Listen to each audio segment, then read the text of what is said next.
Well, hi, everybody, and welcome to week two. It's great to have you along. Here's what's going on in week two. You can see on your screen our Blackboard shell. I got to put on my dime store eyes here, and let me move my mic just a little closer, so in hopes that you can hear me better. So, um, let's take a look now at Unit 2, the theology of mission. There's some objectives that we want to make sure that we cover. And I teach by objective, and in my view, that is the best way to learn.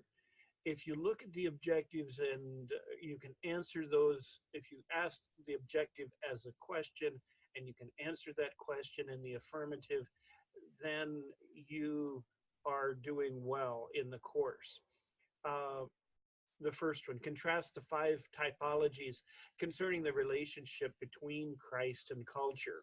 At the end of this unit, if you turn that around and ask it as a question, can I contrast the five typologies concerning the relationship between Christ and culture? If you can come up with that answer and speak of those intelligently, then you've achieved that objective. Moving onward, explain how the character of God informs the Christian theology of mission. Uh, Identify various scripture that's relevant for questions concerning the theology of mission. And there's some activities and assignments that we'll be doing that'll meet these objectives and overall course outcomes. Describes the concepts of Missio Dei, the mission of God, and its implications for congregational missional practices, including evangelism. Assess the theological implications of historic and current missional practices, including evangelistic efforts. Then point out the significance of cultural context for engaging in missional practices. There's some assigned reading that you'll need to be doing. Read Newbigin, The Open Secret. Give yourself plenty of time to work through the reading, and as you move further along in your courses, more and more synthesis will be required as you move up to the higher level classes, or if you move on especially to grad school. Once you get into the 500 levels, you will find even more synthesis. This author says this author says that, based on what I've read, I believe. And to be able to back that up with good scholarship. At this level, you're not allowed to just appeal to conjecture or your opinion.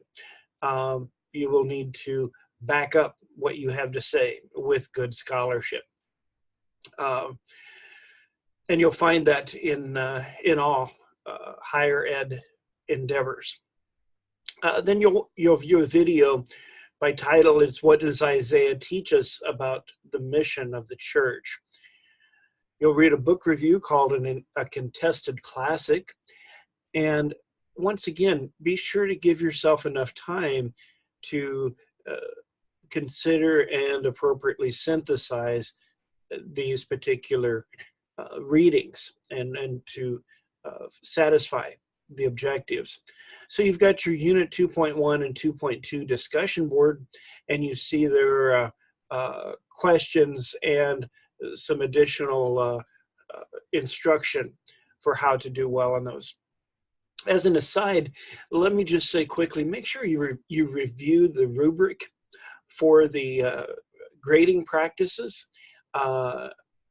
There are no secrets to my grading practices. I grade by rubric, and so you will see that when you get your first grades from me. And you will get those later on this week. So, according to Newbigin, how does God's character shape our work of missions in the world? Specifically, how does God's Trinitarian nature inform how we engage in missional work? What is Newbigin's vision for interfaith dialogue? How does this compare to your prior understanding of missional work? So I won't go through the verbiage here on your course. That's listed there in the unit. Please review that and make sure you comply with those responses. And the rubric does require not only use of the course text, but external sources and that has a large bearing on the amount of credit that you're given for that work. The second discussion question, Newbigin discusses Niebuhr's typologies on pages 145 through 146. Evaluate his claim about these typologies. Do not raise difficult and complicate questions that arise in the communication of the gospel from one culture to another. Which of Niebuhr's typologies do you find most convincing? For an overview, refer to a contested classic in this week's assigned readings. And the participation requirements are listed, no surprises there. And so lots going on this week as we dig deeper into the mission of the church and the theology on which it's based. So that's an overview. I'll put some of this verbiage into an announcement, and you can have that ready in the announcements. It is also here in Unit 2, the Theology of Mission is where my browser is currently pointed. And let me know if you have any questions.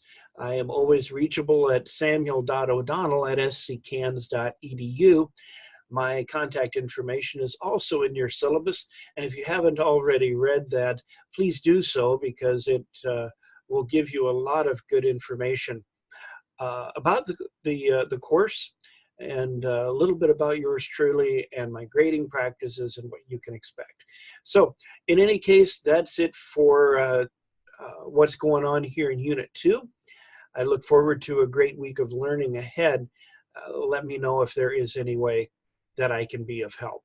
So that's it for now, and I'll get this posted for your, hopefully you find it helpful. So that's it for now, and I will see you around our discussion board. So long.